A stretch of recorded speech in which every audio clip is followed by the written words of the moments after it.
Tarane, Shri Krishna Chaitanya, Prabhu Nityananda, Sri Advaita Gadadhar, Shivasadi Gaur Bhakta-vrinda, Hare Krishna, Krishna Krishna, Hare Hare, Hare Rama, Rama Rama, Hare Hare. So today is Govardhan Puja, the day in which we worship a mountain. இன்றைக்கு கோவர்தன பூஜா. இந்த கோவர்தன மலையை இன்று நாம் வழிபடுகிறோம். So this may seem a little bit strange. Devotees are worshiping plants like Tulsi Devi and mountains like Govardhan and ponds like Radhakund. இது சற்று வினோதமாக இருக்கும். செடிகளான துளசி தேவியை வழிபடுவது, மலையான கோவர்தன மலையை வழிபடுவது, பிறகு குண்டமான ராதா குண்டத்தை வழிபடுவது. Of course, many people also criticize we worship deities that have forms like Krishna and Radha and the Sakis and Balaram and Nrsimha and Varaha. சில சமயம் நம்மளை குறை விமர்சனம் செய்பவர்களும் உண்டு. நாம் இந்த விக்கிரகங்களான ஸ்ரீ ராதா கிருஷ்ணர், சக்கிகள், பலராமர், நரசிம்மர் போன்ற விக்கிரகத்தை ரூப வடிவில் வழிபடுகிறோம் என்று. Of course, if we are to worship a Supreme Lord, we have to worship something, which means a form. நாம் பரமபுருஷ பகவானை வழிபட வேண்டும் என்றால் அவரின் ரூபத்தை நாம் வழிபட வேண்டும். Of course, we can say we'll meditate on the impersonal, the formless Brahman. சில சமயம் நாம் பகவானுக்கு இந்த அருவவாதத்தை வழிபடுவதும் உண்டு என கூறுகின்றனர். But that is also very difficult to do. ஆனால் அதை செய்வதும் கடினம். Ultimately, to meditate, you have to meditate on something, and the something will have a form. அதனால் நாம் தியானம் செய்ய வேண்டும்னா ஒரு குறிப்பிட்ட ரூபத்தில் தியானிக்க வேண்டும். And Brahman has no form, no qualities, no activities, no words to describe it. அதனால் பிரம்மனுக்கு அப்படின்னு பார்த்தோம் அப்படின்னா ரூபம் இல்லை, குணம் இல்லை, செயல்கள் இல்லை. பிறகு எப்படி வழிபட முடியும்? So if we're to worship Brahman and meditate on Brahman, ultimately we will give it some form and describe it in some way. அதனால் நாம் பிரம்மனை வழிபட வேண்டும் என்றால் ஒரு குறிப்பிட்ட ரூபத்தில் தான் அது செய்யப்பட வேண்டும். And immediately it becomes subject to material conception. பிறகு அது ஒரு பௌதீகமான கண்ணோட்டத்திற்கு உட்படுகிறது. And thus, even the Mayavadis will criticize. We cannot say that Brahman is blissful or eternal or full of knowledge, because those are descriptive terms and there's no quality in Brahman. அதனால் இப்போ மாயாவாதிகளும் அவங்களும் விமர்சனம் செய்கின்றனர். அதாவது பிரம்ம ஜோதிக்கு அப்படின்ட்டு பார்த்தோம் அப்படின்னா அதில் ஒரு பேரானந்தம் இருக்குது. பட் இருந்தாலும் அதில் ஒரு குறிப்பிட்ட ரூபமோ குணமோ தென்படுவதில்லை. Others will say, well, yes, we have that Supreme who takes the form in the material world for people who are less advanced, so we can meditate on something. When we're very advanced, we give up that and we merge in Brahman. அதனால் இந்த குறை விமர்சனம் செய்பவர்கள் அறிவில் குறைந்தவர்களுக்காக ஒரு குறிப்பிட்ட ரூபத்தை வழிபடுகின்றனர். மற்றபடி முன்னேற்றம் அடைந்தவர்களுக்கு இது தேவையில்லான கூறுபவர்களும் உண்டு. And in Bhagavad Gita, Krishna describes such people as fools. பகவத்கீதையில் இப்பேற்பட்ட மக்களை கிருஷ்ணர் மூடர்கள் என அழைக்கிறார். They think I am some unmanifest with no form, qualities and activities. Then I come in the material world and I have a form, but it's material. So that's foolish. அதனால் அந்த மூடர்கள் பௌதீக உலகத்தில் பகவான் வரும்பொழுது அவர் ஒரு பௌதீக ரூபத்தை எடுத்துக்கொள்வதாக நினைக்கின்றனர். The solution is that the Lord has form, qualities and activities which we meditate on, but they are not material, they are purely spiritual. அதனால் பகவானிடத்தில் இந்த நாம ரூப குண லீலைகள் எல்லாம் இருக்குது, ஆனால் இது பௌதிகமானது அல்ல. However, according to our contamination of material things, when we meditate or see the form of the Lord or remember His qualities, we're bound to put some material conception on the Lord. அதனால் நமது பௌதிக கலங்கம் காரணமாக பகவானிடத்தில் அந்த திவ்யமான குணத்தை காண நேரிட்டாலும் அதிலையும் அந்த பௌதிக கலங்கம் இருப்பதை போல நாம உணர்கிறோம். And thus Krishna is beautiful, so then the artist will try to make Krishna with a beautiful form. கிருஷ்ணர் அழகானவர், அதனால் அந்த ஓவியர் கிருஷ்ணரை அழகாக வரைகிறார். But then we look at it and say, this looks like one Bollywood actor. பிறகு அது பார்த்தோம் அப்படின்னா கருமை நிறத்தில் இருக்கிறார் என உணர்கின்றனர். Because the artist also has a material conception of what is beauty, and we also have material conceptions. அதனால அந்த ஓவியக்காரரும் பௌதிக கண்ணோட்டத்தில் அழகுனா இப்படின்னு அவர் நிர்ணயிக்கிறார், அதுபோல நாமும் நினைக்கிறோம். Nevertheless, the purer a person becomes as a devotee, then the person can actually see the spiritual form of the Lord. அதனால் அப்பேற்பட்டவர் பக்தனாகும் பட்சத்தில் பகவானுக்கு ரூபம் இருக்கு அப்படிங்கிறத உணர்கிறார். And that is the purpose of the deity forms. அதனால தான் இங்கே இந்த அர்ச்ச விக்கிரகத்துக்கு ஒரு குறிப்பிட்ட ரூபம் உள்ளது. We can see those forms, and in the beginning we will have material conceptions. அதனால் நாம் அந்த ரூபத்தை பார்க்கிறோம், ஆனால் அது பௌதிக கண்ணோட்டத்தில் பார்க்கக்கூடாது. However, through knowledge of Scripture, we understand Krishna has not got a material form. நாம் சாஸ்திர கண்ணோட்டத்தில் பார்க்கும் பொழுது இப்பேற்பட்ட ரூபம் பௌதிகமானது அல்ல அப்படிங்கிறத உணர்கிறோம். So when we see the form or meditate on this form of the deity, as we advance, gradually we will see the spiritual form. அதனால் நாம் பக்தியில் முன்னேற்றம் அடையும் பொழுது ரூபத்தை கண்டு அந்த ரூபத்தை தியானிக்கும் பொழுது அவருக்கும் ஒரு திவ்யமான ரூபம் இருக்குது அப்படிங்கிறத உணரலாம்.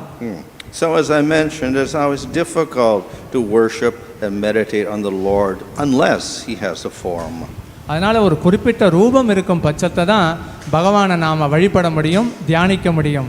And thus in Bhagavad Gita also in the 10th chapter and 11th chapter, Arjuna requests, let me see something else because I can't understand the spiritual form.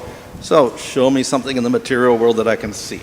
அதனால தான் பகவத்கீதையில் 10வது அத்தியாயத்தில் 11வது அத்தியாயத்தில் இந்த பௌதிக கண்ணோட்டத்துடன் பகவானுடைய ரூபத்தை நாம் பார்க்க வேண்டும்னு கிருஷ்ணரிடத்தில் அர்ஜுனர் வேண்டுகிறார். So in chapter 10, Krishna discusses his vibhutis. அதனால் பகவத்கீதை அத்தியாயம் 10ல் விபூதியை பற்றி கிருஷ்ணர் வர்ணனை செய்கிறார். So vibhutis are generally material things, but they have some essence in them that reminds us of some quality of Krishna. அதனால் இந்த விபூதி அப்படிங்கிறது பார்த்தோம்னா அது பௌதிக விஷயம்தான், இருந்தாலும் கிருஷ்ணருடைய ஆன்மீக அம்சங்களும் அதில் உள்ளடங்கி உள்ளது. So Krishna says of animals, I am the lion. கிருஷ்ணர் சொல்கிறார், நான் இந்த மிருகத்தில் நான் சிங்கம். So what is the lion? He is king of the animals. அதுதான் மிருகத்தின் அரசன். And why is he king of the animals? Because he fights very bravely. ஏன் அவர் மிருகத்தின் அரசன்? காரணம்னா ஆக்ரோஷமாக சண்டை போட முடியும். So the bravery of the lion can to some degree indicate the quality of Krishna, because Krishna also is very brave and he fights and kills demons. அதனால இங்கு சிங்கம் கிருஷ்ணர் உடைய இங்க அங்கத்துணுக்கு அப்படின்னு சொல்லப்பட்டிருக்கு. காரணம் என்னன்னா கிருஷ்ணரிடத்திலையும் அவர் தைரியமாக ஆக்ரோஷமாக சண்டை போடுகிறார். Of course, when we think of lion and we think of bravery, it's all material. ஆனா இங்க சிங்கம் தைரியம்னு பார்த்தோம்னா இது பௌதிகம் தான். But the whole material world also is an expansion of Krishna. Material energy, but still Shakti of Krishna. ஆனா இந்த பௌதிக உலகமும் பார்த்தோம் அப்படின்னா பௌதிக சக்தி தான், அது கிருஷ்ணருடைய விரிவங்க சக்தியே. Similar, the universal form is made up of material elements, but through that we can see the greatness of the Supreme Lord. அதனால் இங்கே அர்ச்ச விக்கிரகத்தில் பார்த்தோம்னா பௌதிக தனிமங்களால் செய்யப்பட்டிருந்தாலும் அது பகவானுடைய உன்னத ரூபத்தை நாம் அதில் காண முடியும். So our acharyas explain these two types of meditation are for inferior yogis. அதனால் இங்கே ஆச்சாரியர்கள் இந்த மாதிரியான ரூபத்தை தரிசிக்கிறதுல இரு வகையாக பிரிக்கின்றனர். அது கீழ்நிலையான யோகிகளுக்கும் இது உண்டு. Those yogis who are more advanced will meditate on the actual spiritual form of the Lord. இப்பேற்பட்ட யோகிகள் முன்னேற்றம் அடையும் பொழுது அவர்கள் உண்மையான ஆன்மீக ரூபத்தை தரிசிக்கலாம். So the Paramatma yogis, they meditate on a form of Vishnu, Paramatma. அதனால் இந்த யோகிகள் பரமாத்மா ரூபத்தை, விஷ்ணுவின் பரமாத்மா ரூபத்தையே தியானிக்கின்றனர். So this is a form of the Lord. இது பகவானுடைய ஒரு ரூபம். So in that way it is acceptable. So இது வேதத்தில் ஏற்புடையது.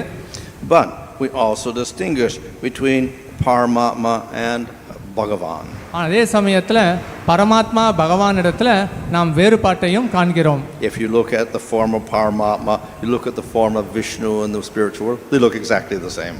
ஆனால் பரமாத்மா ரூபத்தையும் விஷ்ணு ரூபத்தையும் பார்த்தோம்னா கிட்டத்தட்ட பார்ப்பதற்கு ஒன்றாகத்தான் இருக்கும்.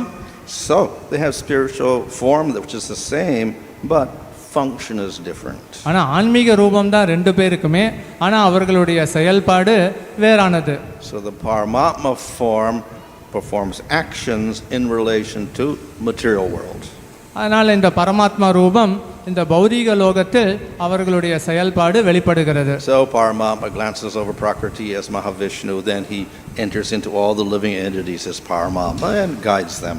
அதனால் இந்த பிரகிருத்தியில் அவர் மகாவிஷ்ணுவாக இந்த உலகத்தில் எங்கும் வியாபித்து பரமாத்மா ரூபத்தை வெளிப்படுத்துகிறார். So these activities of Paramatma are definitely spiritual, but it's related to matter. ஆனால் இந்த பரமாத்மாவுடைய செயல்பாடுகள் தான் ஆன்மீகமானது, ஆனால் அது ஜடத்துடன் செயல்படுவதை நாம் அறிகிறோம். So Bhagavan may have the same form of Vishnu, but his activities have nothing to do with the material world. They're purely spiritual. அதனால் இங்கே பகவான் கிருஷ்ணருடைய ரூபம் செயல்பாடுகள் எல்லாம் பார்த்தோம்னா ஜடத்துடன் எந்த தொடர்பும் இல்லை, அது முழுமையான ஆன்மீகத்தை கொண்டது. So what type of activities are those? அப்போ எம்மாதிரியான செயல்களை அவர் வெளிப்படுத்துகிறார்? Many people, in trying to understand God, can accept, yes, God creates the world, God destroys the world, but activities beyond the material world, they cannot understand. ஆனால் எல்லாரும் ஒரு விஷயத்தை ஏற்கின்றனர், பகவான் தான் இந்த உலகத்தை படைக்கிறார். ஆனால் பகவானுடைய செயல்பாடுகள்னு பார்த்தோம் அப்படின்னா அது முற்றிலும் ஜடத்திற்கும் அப்பாற்பட்டது, ஆன்மீகமயமானது, திவ்யமானது. We can only understand those activities by seeing the pastimes when the Lord comes as avatar or seeing the descriptions in Scripture. அதனால் இப்பேற்பட்ட செயல்பாடுகளை நாம் அறிந்து கொள்ளணும்னா பகவான் இந்த பௌதிக லோகத்தில் அவதாரமாக வரும்பொழுது அல்லது சாஸ்திரம் மூலமாக பார்க்கும் பொழுது அறிந்து கொள்ளலாம். And by reading Srimad Bhagavatam, we have the opportunity to understand the spiritual activities of Krishna. அதனால் ஸ்ரீமத் பாகவதத்தின் மூலமாக பகவான் ஸ்ரீ கிருஷ்ணரின் செயல்பாடுகளை நாம் புரிந்து கொள்ள முடியும். What is the difference between these activities and the activities of Paramatma? அதனால் கிருஷ்ணருடைய செயல்பாடுகளுக்கும் பரமாத்மாவின் செயல்பாடுகளுக்கும் என்ன வித்தியாசம்? The activities of Bhagavan and the spiritual work got nothing to do with material creation or destruction of material energy or jivas under conditional life. அதனால் பகவானுடைய செயல்பாடு ஆன்மீக லோகத்தில் இந்த படைப்பு அழிவிற்கு அது உட்படுவதல்ல. அதற்கும் மேலாக பார்த்தோம்னா கட்டுண்ட நிலையில் இருக்கக்கூடிய ஆத்மா ஜடத்துடனும் எந்த தொடர்பும் கொள்வதில்லை. The activities are in relation to devotees who are completely pure and have prema. அதனால் இங்கே தூய நிலையில் இருக்கக்கூடிய பக்தர்களுடைய சம்பந்தத்தில் தான் ஆன்மீக லோகத்தில் பகவான் கிருஷ்ணரின் செயல்பாடு வெளிப்படுகிறது. So these activities may look a little bit strange.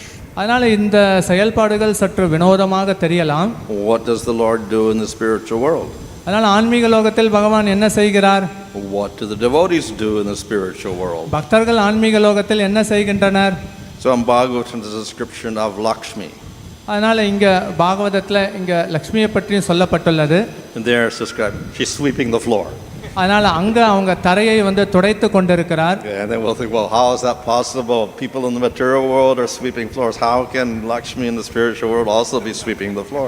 இங்கே பௌதிக லோகத்தில் சேவகர்கள் எல்லாம் தரையை துடைக்கின்றனர். அவ்வாறு இருக்கும் பொழுது ஆன்மீக லோகத்தில் லக்ஷ்மி தேவி இந்த சேவையை எவ்வாறு செய்ய முடியும் என எண்ணலாம். So things in the spiritual world may look like activities in the material world, but they are completely different. ஆனால் ஆன்மீக லோகத்தில் உள்ள செயல்பாடுகள் பௌதிக லோகத்தில் இருக்கக்கூடிய செயல்பாடுகளை போல தோன்றினாலும் அது முற்றிலும் ஆன்மீகமானதே. They are inspired by pure love, prema. அங்கே தூய அன்பு பிரேமையின் காரணமாகவே இவை அனைத்தும் செயல்படுகிறது. And they produce more prema in the Lord and in the devotee. அதனால் இங்கே அதிக பிரேமையில் இன்னும் பகவான் பக்தர்களிடத்தில் நெருக்கம் கூடுகிறது. So in other words, all the activities in the spiritual world are simply an expression of the Lord's bliss. அதனால் ஆன்மீக லோகத்தில் இருக்கக்கூடிய அனைத்து செயல்களும் பகவானுடைய ஆனந்தத்தின் வெளிப்பாடே. Of course, the Lord's activities in the material world as He creates material nature, in one sense, they're also Lord's bliss. அதனால் பௌதிக லோகத்தில் இந்த படைப்பு ஏற்படுவதும் ஒரு விதத்தில் பகவானுடைய ஆனந்தத்தின் வெளிப்பாடு தான். But it's a little bit indirect. ஆனால் இது மறைமுகமானது. Because Lord creates the material world, jivas are put into bodies and they suffer. அதனால் இங்கே பௌதிக லோகம் படைக்கப்பட்டு இந்த உடலுக்குள் ஜீவராசிகள் உள்புகப்படுத்தப்பட்டு பிறகு அவர்கள் துன்புறுகின்றனர். Of course, the Lord's intention is the jivas in the material world should also be blissful. அதனால் பகவானுடைய விருப்பமும் பௌதிக லோகத்தில் இருக்கக்கூடிய ஜீவராசிகள் பேரானந்தம் அடைய வேண்டும்னு விரும்புகிறார். And therefore he gives teachings in scripture and devotees to guide the jivas. அதனால் அவர் சாஸ்திரம் பக்தர்களுடைய வழிகாட்டுதல் காரணமாக அவர் உறுதுணை புரிகிறார். That part, to give the devotees in the scripture, is the blissful part of the Lord in the material world. அதனால் இம்மாதிரியான செயல்பாடுகள் இது பகவானுக்கு பேரானந்தத்தை இப்படியும் வெளிப்படுத்துகிறார். But unfortunately some of the jivas won't accept, so therefore they suffer. அதனால் துரதிர்ஷ்டவசமாக சில ஜீவாத்மாக்கள் இதை ஏற்க மறுக்கின்றனர், அதன் காரணமாக அவர்கள் துன்புறுகின்றனர். So in this way the Lord is acting in the material world, but those actions are a little different from those in the spiritual world. அதனால் இவ்வாறாக பகவான் இந்த பௌதிக லோகத்தில் செயல்பட்டாலும் ஆன்மீக லோகத்தில் அவர் செயல்படுவதை விட இது சற்று மாறுபடுகிறது. However, the Lord also comes into the material world and displays pure spiritual activities as Bhagavan. அதே போல பகவான் இங்க பௌதிக லோகத்திற்கும் இந்த தூய ஆன்மீக செயல்களையும் மேற்கொள்கிறார். He comes as various avatars such as Nrsimha and Rama. அவர் நரசிம்மர் வாமனரை போல பல ரூபத்திலையும் இந்த உலகத்தில் அவதாரமாக தோன்றுகிறார். He also comes as Krishna. அவர் கிருஷ்ணராகவும் வருகிறார். So Srimad Bhagavatam points out that Krishna is very special. Srimad பாகவதத்தில் கிருஷ்ணர் விசேஷமானவர் என கூறப்பட்டுள்ளது. So in the very beginning of Bhagavatam and listing all the avatars, then Krishna is described as Swayam Bhagavan. அதனால தான் ஸ்ரீமத் பாகவதத்தில் முன்னுரையில் கிருஷ்ணரை பற்றி ஸ்வயம் பகவான் என தெரிவிக்கப்பட்டுள்ளது. Now all these forms are spiritual, they are all Bhagavan. எல்லா ரூபமும் ஆன்மீகமானது தான், அவர்கள் பகவான் தான். But Krishna is distinguished by the word Swayam. ஆனால் கிருஷ்ணர் ஸ்வயம் என்கிற வார்த்தையில் மற்ற ரூபத்துடன் சற்று வித்தியாசப்படுத்தி பார்க்கப்படுகிறார். It literally means Krishna is actually the Supreme Lord. இதனுடைய அர்த்தம் என்ன அப்படின்னா கிருஷ்ணர் பரமபுருஷ பகவான். But of course we know they're all Bhagavan. ஆனால் மற்ற ரூபத்தில் இருப்பவங்களும் பகவான் தான். So then we can say that Krishna is more Bhagavan than anybody else. அதனால கிருஷ்ணர் அதிக பகவான் மற்ற ரூபத்தை காட்டிலும் வெளிப்படுத்துகிறார். Even that seems strange because all forms of Bhagavan are perfect, so one cannot be more than the other. அதனால இது வினோதமாக இருக்கும். எல்லா பகவானுடைய ரூபத்திலையும் பார்த்தோம்னா அவர்கள் பூரணமானவர்கள் தான். But in Nectar Devotion, Rupa Goswami explains, yes, Vishnu, Krishna, Rama, all same. They're one Bhagavan. அதனால் இங்கே ரூப கோஸ்வாமி பக்தி ரசாமிருத்த சிந்துவில் விஷ்ணு, நாராயணா, கிருஷ்ணா, ராமர் இவங்கெல்லாம் பகவான் என குறிப்பிடுகிறார். But we also distinguish Krishna from everybody else. அதே சமயத்தில் கிருஷ்ணர் மற்றும் சற்று வித்தியாசப்படுத்தி பார்க்கப்படுகிறார். And why? Because he manifests the most attractive rasas. காரணம் என்னன்னா கிருஷ்ணர் வசீகரமான ரசத்தை வெளிப்படுத்துகிறார். In other words, other forms also have all the rasas, everything, but they don't display them. ஆனால் பகவானுடைய மற்ற ரூபத்திலையும் அவர்கள் வசீகரமானவர்கள், இருந்தாலும் இப்பேற்பட்ட ரசத்தை வெளிப்படுத்துவதில்லை. So Krishna displays all the rasas in complete form. அதனால கிருஷ்ணர் பலதரப்பட்ட ரசத்தை முழுமையாக வெளிப்படுத்துகிறார். And what is the significance of that? So இதில் என்ன முக்கியமான விஷயம்? By manifesting rasas fully, the jivas also experience the highest bliss. இப்படி ரசத்தை முழுமையாக வெளிப்படுத்தும் பட்சத்தில் ஜீவராசிகளும் முழுமையான ஆனந்தத்தை அடைகின்றனர். So therefore Bhagavatam states everyone should worship Krishna because then you can experience the highest bliss. அதனால அனைவரும் கிருஷ்ணரை வழிபட வேண்டும். அவ்வாறு செய்யும் பட்சத்தில் உயர்ந்த ஆனந்தத்தை அடையலாம். So throughout the 10th canto we'll see descriptions particularly of Krishna's pastimes. அதனால ஸ்ரீமத் பாகவதம் 10வது ஸ்கந்தத்தில் பிரத்யோகமாக கிருஷ்ணரின் நிலை வர்ணிக்கப்பட்டுள்ளது. And they all show how Krishna is blissful and he gives bliss to devotees. கிருஷ்ணர் எப்படி அவர் முழுமையான ஆனந்தத்தை சுவைத்து இந்த ஆனந்தத்தை பக்தர்களுக்கு கொடுக்கிறார் என்பதையும் பார்க்கலாம். So in the first chapters of the 10th canto we have a description of how Nanda and Yasoda take care of Krishna. அதனால் இங்கே நாம் பார்த்தோம் அப்படின்னா முதல் அத்தியாயத்திலிருந்து 10வது அத்தியாயம் வரை நந்த மகாராஜர் யசோதா எவ்வாறு கிருஷ்ணரை கவனித்துக் கொள்கின்றனர் என்பது பற்றி குறிப்பிடப்பட்டுள்ளது. And one of the principal pastimes there is the Damodar Leela. அதில் வந்து பிரத்யேகமான லீலை என சொல்லும்னா அது தாமோதர லீலை ஆகும். And through that pastime, we can understand the most exalted nature of Yasoda. இந்த லீலையின் மூலமாக அன்னை யசோதாவின் உன்னத நிலையை பற்றி அறியலாம். Of course, all the elder gopas and gopis have Vatsalya rasa. அதனால மூத்த கோபியர்கள் எல்லாரிடத்துலையும் வந்து வாத்சல்ய பாவம் வெளிப்படுகிறது. And that Vatsalya rasa is stronger than Sakya or Dasya rasa. அதனால் இந்த வாத்சல்ய பாவம் என்பது சாக்கிய ரசம் மற்றும் அந்த தாஷ்ய ரசத்தை விட சக்தி வாய்ந்தது. But Yasoda, among all the elder gopis, has the strongest Vatsalya of all. அதனால் இந்த மூத்த கோபியர்களுக்கு மத்தியில் அன்னை யசோதாவின் இந்த வாத்சல்ய பாவம் மிகவும் கெட்டியானது. And that is illustrated in the Damodar pastime. இது Damodara லீலையில் வெளிப்படுத்தப்பட்டுள்ளது. Her Vatsalya is so strong that she is willing to punish Krishna. அதனால் அந்த வாத்சல்யம் எந்த அளவிற்கு உன்னதமானதுன்னா கிருஷ்ணரை தண்டிக்க வேண்டும்னு முற்படுகிறார். She is willing to make him fearful and angry. அதனால் அவரை கண்டபோது கிருஷ்ணருக்கு பயம் ஏற்படுகிறது. And all of that is because of her great affection. காரணம் என்னன்னா இது அன்னை யசோதா கிருஷ்ணரிடத்துல கொண்டிருக்கக்கூடிய பேரன்பே. We know that Vasudeva and Devaki also have Vatsalya rasa. Vasudevar Devaki இவர்களிடத்திலையும் வந்து வாத்சல்ய பாவம் உள்ளது. But they would never dare to make Krishna angry or make Krishna cry.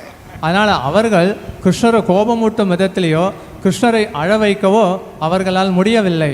They wouldn't dare tie him up. அதனால் கிருஷ்ணரை கட்டி போடுவதற்கு பற்றி என்ன சொல்வது? Similarly, Rama's mother and father don't dare tie up Rama. அதே போல ராமரின் தாய் தந்தையரும் வந்து ராமரை வந்து கட்டி போட முன் வருவதில்லை. But Mother Yasoda acts very boldly. ஆனால் இங்கே அன்னை யசோதா தைரியமாக செயல்படுகிறார். That is because of her very strong Vatsalya rasa. காரணம் என்ன அப்படின்னா இங்கே ரொம்ப கெட்டியாக இருக்கக்கூடிய வாத்சல்ய பாவம். Because of that, she never sees Krishna as Supreme Lord. அதனால தான் அவங்க வந்து கிருஷ்ணரை முழுமுதற் கடவுளாக பார்ப்பதில்லை. She sees him as her son. ஆனால் கிருஷ்ணரை மகனாக பாவிக்கிறார். But not a material son. ஆனால் அது பௌதீக மகனை போன்று அல்ல. Why? Because her love is pure. காரணம் என்னன்னா அன்னை யசோதாவின் அன்பு தூய்மையானது. Not contaminated by ahankara or material conditioning. அதனால இந்த அகங்காரம் இல்ல பௌதீக விஷயம் சம்பந்தப்பட்டு அது இருப்பதில்லை.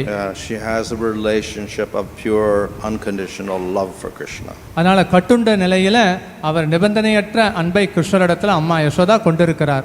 So these pastimes in the material world of Krishna are opportunity for Yasoda to experience that Vatsalya to the highest degree. அதனால பௌதீக லோகத்துல அம்மா யசோதா கிருஷ்ணரிடத்தில் செய்யக்கூடிய இந்த தாமோதர லீலை வாத்சல்ய பாவத்தின் உச்ச நிலையை இதன் மூலமாக சுவைக்க முடிகிறது. In the material pastimes, Krishna begins to grow. Krishna begins to grow. இந்த பௌதீக லீலையில பார்த்தோம் அப்படின்னா கிருஷ்ணர் வந்து வளர்ச்சி அடைகிறார். First of all, he can hardly move. அதனால கிருஷ்ணர் நகருகிறார். Then he turns over in his bed. அதனால படுத்திருக்கும் போது அவர் மாற்றி படுக்கிறார். Then he begins to kick his feet. அது பிறகு காலை எட்டி உதைக்கிறார். Then he gets little teeth. பிறகு சின்ன பற்கள் முளைகிறது. He drinks milk and then he starts eating food. பிறகு பாலை அவர் வந்து உறிந்துகிறார், சாப்பிட ஆரம்பிக்கிறார். Then he begins to crawl. பிறகு அவர் தவழ்ந்து செல்கிறார். And then he begins to crawl further and further. பிறகு மேலும் அவருடைய நடமாட்டம் அதிகரிக்கிறது. Then he begins to steal butter. பிறகு வெண்ணெயை திருடுகிறார். So he does all sorts of activities just like a small child. இது ஒரு சிறு குழந்தையை போல கிருஷ்ணர் வெளிப்படுத்துகிறார். And these are causes for Mother Yasoda's affection. அதனால இது காரணமற்ற கருணை, அம்மா யசோதா கிருஷ்ணர் மீது கொண்டிருக்கக்கூடிய பாசம். But then when he gets to about 5 years old, then he becomes more independent. அதனால 5 வயது சிறுவனாக கிருஷ்ணர் வளர்ச்சி அடையும் பட்சத்தில் இன்னும் சுதந்திரத்தை வெளிப்படுத்துகிறார். So he establishes friendship with the other cowherd boys. அந்த சமயத்தில் அவர் மற்ற கோப்பர்களுடன் நட்புறவை ஏற்படுத்திக் கொள்கிறார். And in the daytime they run off into the forest and they play with the cows and have games. அதனால பகல் நேரத்தில் அவங்க வனத்திற்கு சென்று நண்பர்களுடன் விளையாட செல்கிறார். So during this period called Poganda, Krishna shows how he expresses Sakya Rasa with the cowherd boys. அதனால இந்த பௌகண்ட பருவத்தில் அவர் நண்பர்களுடன் சாக்கிய ரசத்தை வெளிப்படுத்துகிறார். And that continues until Krishna reaches 8 years old. அதனால கிருஷ்ணர் அவருடைய இந்த லீலை 8வது வயது வரை தொடர்கிறது. He grows more and he grows more beautiful. பிறகு அவர் வளர்ச்சி அடைகிறார். வளர்ச்சி அடையும் பட்சத்தில் இன்னும் அழகாக தெரிகிறார். And then he enters into Kaishora period. பிறகு கைஷோர பருவத்திற்கு நுழைகிறார். In that period then he expresses Madhurya Rasa. கைஷோர பருவத்தில் மாதுரிய ரசத்தை வெளிப்படுத்துகிறார். So it's in that period that Krishna began to perform the Ras Leela. அந்த சமயத்தில் பருவத்தின் போதுதான் கிருஷ்ணர் ராசலீலையை அரங்கேற்றுகிறார். And that Ras Leela is considered to be the highest expression of bliss in the spiritual world. இந்த ராசலீலை என்பது ஆன்மீக லோகத்தில் வெளிப்படுத்தக்கூடிய உன்னதமான பேரானந்தம் ஆகும். So in that Ras Leela is displayed the highest music, the highest singing, the highest dancing, the highest acting. அதனால இந்த ராசலீலையில் தான் கிருஷ்ணர் உன்னதமான அந்த இயல் இசை நாட்டியத்தை வெளிப்படுத்துகிறார். And Krishna expands himself for 3 billion gopis. அதனால கிருஷ்ணர் இங்கு 300 கோடி கோபியர்களுடன் அவர் தன்னை விஸ்தரித்துக் கொள்கிறார். And all the gopis experience the highest bliss in Madhurya Rasa. மாதுரிய ரசத்துல கோபியர்களும் உன்னதமான பேரானந்தத்தை அடைகின்றனர். So in this way Krishna displays through his form all sorts of pastimes which give bliss to his devotees. அதனால கிருஷ்ணர் அந்த ரூபத்தில் பக்தர்களுக்கு பேரானந்தத்தை வெளிப்படுத்தும் விதத்தில் ரசத்தை வெளிப்படுத்துகிறார். So the Govardhan pastime takes place at the end of his Poganda just before he is entering Kaishor period. அதனால இங்கே இந்த கோவர்தன லீலை அப்படிங்கிறது அவர் கைஷோர பருவத்தை அடைவதற்கு முன் பௌகண்ட பருவத்தில் அவர் செய்தது. So the Rasa pastimes began when Krishna became 8 years old in the autumn season. அதனால இந்த லீலை எப்ப நடைபெற்றது அப்படின்னா இந்த இலையுதிர் காலத்தின் போது நடைபெற்றது. And 1 year before that is when Krishna had Govardhan pastime. அந்த ஒரு வருடத்திற்கு முன்பு தான் இந்த கோவர்தன லீலை நடைபெற்றது. So Krishna's almost got to Kaishora period. அதனால இந்த கைஷோர பருவத்தில் என கூறலாம். Mother Yasoda, Nanda and the elders still have Vatsalya Rasa. ஆனா இங்க நந்த மகாராஜர், அன்னை யசோதா இவர்களுக்கெல்லாம் இன்னமும் வாத்சல்ய பாவத்தை தான் கொண்டிருக்கிறாங்க. The cowherd boys have Sakya Rasa. ஆனா இந்த இடையர்குல சிறுவர்கள் சாக்கிய பாவத்தை கொண்டுள்ளனர். And because he's almost entering into Kaishora period, the gopis are developing Madhurya Rasa. ஆனா இந்த கைஷோர பருவத்தை நெருங்குவதனால கோபியர்களும் இந்த மாதுரிய ரசத்தை வெளிப்படுத்த ஆரம்பித்தனர். It is not manifest. They don't speak to Krishna, but they're developing their attraction for Krishna. ஆனா நேரடியாக கிருஷ்ணரிடத்துல பேசி இந்த உறவு முறையை ஏற்படுத்தி கொள்ளவில்லை. ஆனா உள்ளுக்குள்ள அந்த ரசம் வெளிப்பட ஆரம்பித்து விட்டது. So this pastime of lifting Govardhan is an opportunity for all the devotees to see Krishna. ஆனா இங்க கிருஷ்ணர் கோவர்தன மலையை தூக்கி பிடிப்பது எல்லாருக்கும் கிருஷ்ணரை நேரடியாக காணக்கூடிய ஒரு சந்தர்ப்பமாக கிடைக்கிறது. Krishna lifted up Govardhan for 7 days. கிருஷ்ணர் இந்த கோவர்தன மலையை 7 நாட்களுக்கு தூக்கி பிடித்தார். Or more correctly 7 days and 7 nights. அதனால 7 பகல் 7 இரவு. And he was lifting up Govardhan with his little finger of his left hand, and he was standing directly under Govardhan. அதனால இங்க கோவர்தன மலையை இடது கை சுண்டு வரலால அவர் தூக்கி பிடித்து நின்றிருந்தார். And everybody was gathered around and everybody could see Krishna continuously. அதனால எல்லாரும் கிருஷ்ணரை சுற்றி கிருஷ்ணரை எல்லாரும் நேரடியாக பார்க்க முடிந்தது. Often the devotees are unsatisfied. பொதுவா பக்தர்கள் திருப்தியற்ற நிலையில் இருப்பதுண்டு. They see Krishna, but then Krishna disappears. அவங்க சற்று நேரம் கிருஷ்ணரை பார்த்து பிறகு கிருஷ்ணர் மறைந்து விடுவார். So when Krishna goes to the field, Mother Yasoda and Nanda can no longer see Krishna. கிருஷ்ணர் வனத்திற்கு செல்லும் பொழுது நந்த மகாராஜர் யசோதா அவர்கள் பிரிவில் வாடுவார்கள். So for some hours of the day until the evening time they have to lament. அதனால அவங்க இந்த பகல் நேரத்துல இந்த 2 பேருமே புலம்பிக் கொண்டிருப்பார்கள். And then Krishna comes home and they're happy again. பிறகு கிருஷ்ணர் மீண்டும் இல்லத்திற்கு வந்த பிறகு அவர்கள் மீண்டும் மகிழ்ச்சி அடைவார்கள். Cowherd boys are opposite. They get to see Krishna in the morning, go out and play in the field. Evening time, they go home separation from Krishna. ஆனால் இதற்கு நேர் எதிர்மறையாக இடையர்குல சிறுவர்கள் பகல் நேரத்தில் கிருஷ்ணருடன் விளையாடி மாலை நேரத்தில் அவங்களுடைய இல்லத்திற்கு திரும்பி விடுவர். And the gopis, again, they see Krishna in the morning, go out in the fields, and then he comes back in the evening. பிறகு கோபியர்களும் கிருஷ்ணரை அவங்க காலையில் வனத்திற்கு செல்போது பார்ப்பார்கள், மீண்டும் அவர் மாலை நேரத்திற்கு இல்லத்திற்கு வரும்போது பார்ப்பதுண்டு. Then, middle of the night, they have Raslila. பிறகு இந்த இரவு நேரம் முழுக்க அவர்கள் ராசலீலையை கொண்டிருப்பார்கள். But in the morning, they separate from Krishna again. ஆனால் இங்கே பகல் என காலை நேரம் வரும்பொழுது கிருஷ்ணருடைய பிரிவு அவர்களுக்கு ஏற்படுகிறது. So in all these pastimes, there's meeting and separation, and consequently, sometimes they're happy, sometimes they lament. அதனால் இந்த மாதிரியான இந்த லீலை செயல்பாட்டில் பார்த்தோம் அப்படின்னா பக்தர்கள் கிருஷ்ணரோட சந்திப்பதுண்டு, பிரிவு ஏற்படும், சில சமயம் திருப்தி, சில சமயம் திருப்தியற்ற நிலைக்கும் வருவார்கள். But for 7 days and night, everybody saw Krishna continuously, no separation at all.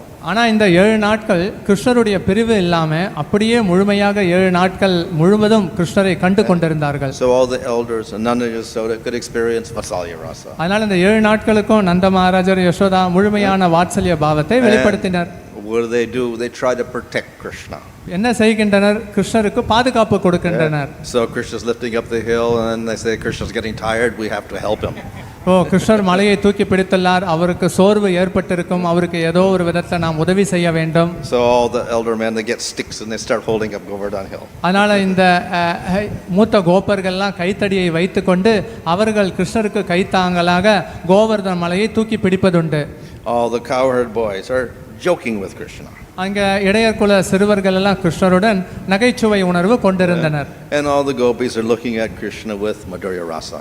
எல்லா கோபியர்களும் கிருஷ்ணரை மாதுரிய ரசத்தில் பார்த்து கொண்டிருந்தனர். So simultaneously one Krishna is there, but all the different devotees express their various rasas for Krishna. ஆனா இங்க ஒரு கிருஷ்ணர் தான் இருக்கிறார், ஆனா பல பக்தர்கள் பலவித ரசத்தை வெளிப்படுத்தி கொண்டிருந்தனர். And Krishna satisfies them all simultaneously. கிருஷ்ணர் எல்லாரையும் ஒரே சமயத்துல அவரால் திருப்தி செய்ய முடிந்தது. The very first verse of Nectar Devotion is Akila Rasa Amrita Murti. Krishna is the very form of all rasas. அதனால இங்க பக்தி ரசாமிருத்த சிந்துவின் முதல் ஸ்லோகத்துல அகில ரசாமிருத்த மூர்த்தி, அப்படின்னா எல்லா ரசத்தையும் வெளிப்படுத்தவர் பகவான் ஸ்ரீ கிருஷ்ணரே.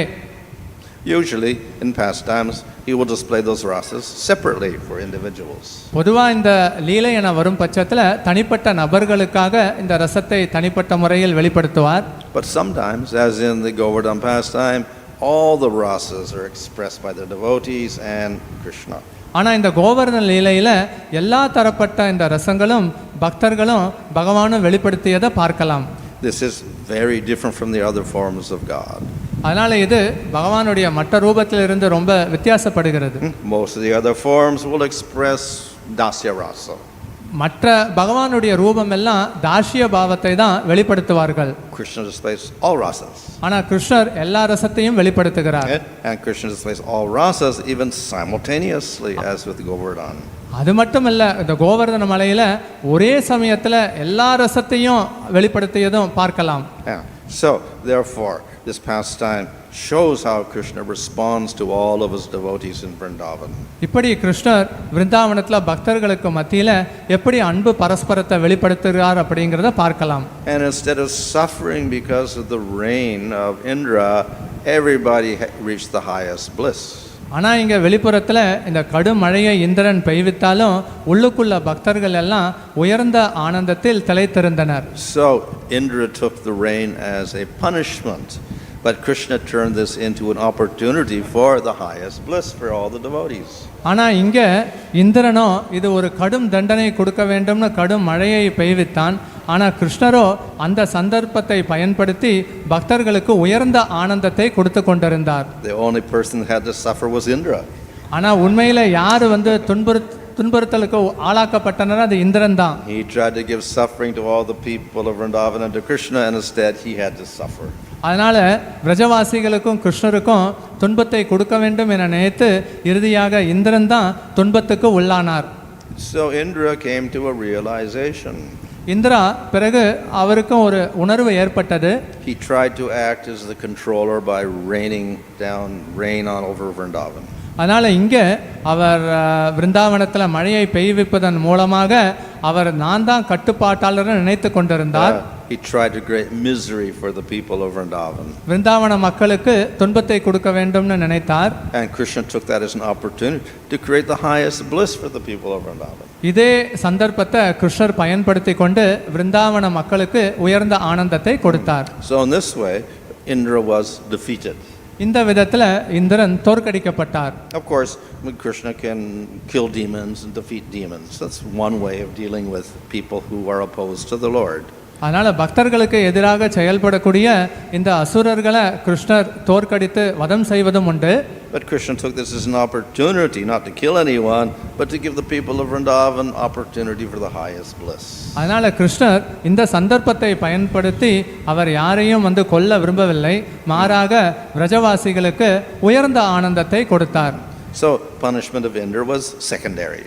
அதனால் இங்கே இந்திரனுடைய தண்டனை அப்படிங்கிறது இரண்டாம் தரமானது. Of course, Indra came later and privately apologized. ஆனால் இந்திரன் தனிப்பட்ட முறையில் அவர் மன்னிப்பு கோரினார். He also came with Surabhi. அவர் சுரபி பசுவுடன் வந்தார். This was the opportunity also to give Krishna the name Govinda. அதனால் இங்கே கிருஷ்ணருக்கு கோவிந்தா அப்படிங்கிற நாமத்தை கொடுப்பதற்கு இது சந்தர்ப்பமாக அமைந்தது.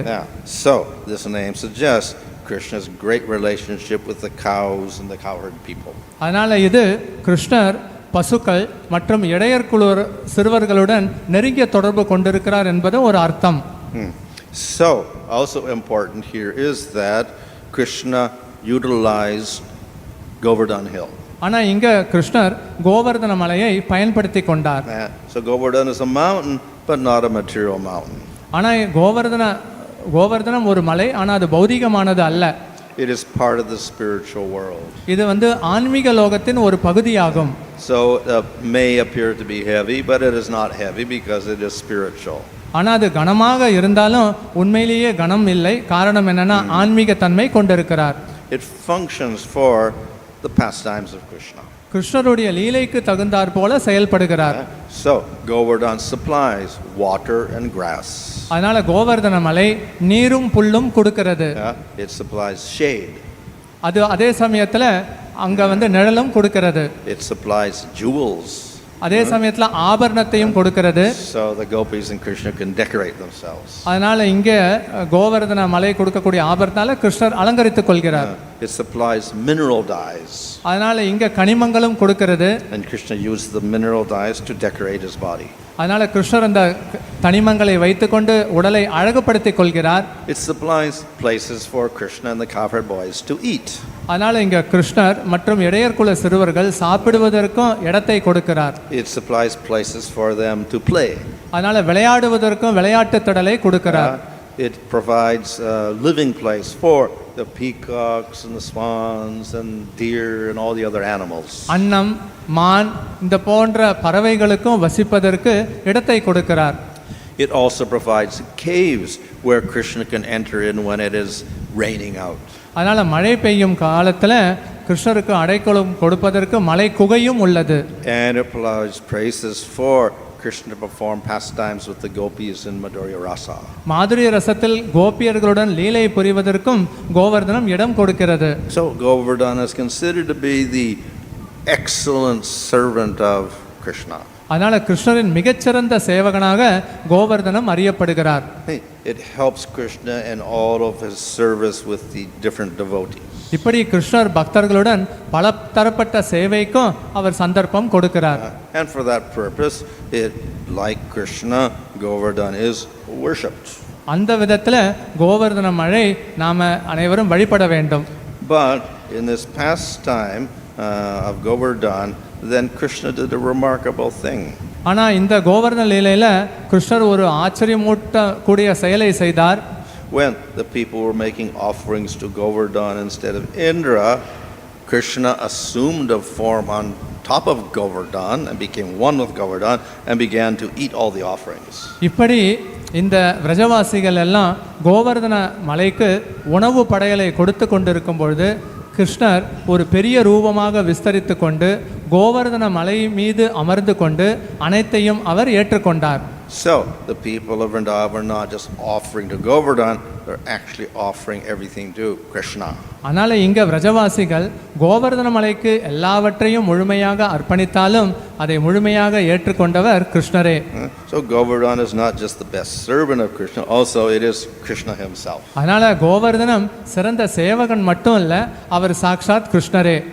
Of course, from material point of view, how can people worship a mountain or a rock? அதனால நம்ம இப்ப கேட்கலாம், பௌதிக கண்ணோட்டத்துல எப்படி ஒருவர் மலையை வழிபடலாம்? Well, from the spiritual point of view, Krishna can assume any form. ஆனா ஆன்மீக கண்ணோட்டத்துல கிருஷ்ணர் எந்த ரூபத்தையும் எடுத்துக்கொள்ளலாம். And it becomes non-different from Krishna. அந்த மலை கிருஷ்ணரிடமிருந்து வேறுபட்டதும் அல்ல. So we can worship Govardhan also as Krishna himself. அதனால நாம கோவர்தன மலையை கிருஷ்ணராகவே வழிபடலாம். And therefore we can place him on the altar like that. அதனால நாம இப்படி கோவர்தன மலையை வழிபடலாம்.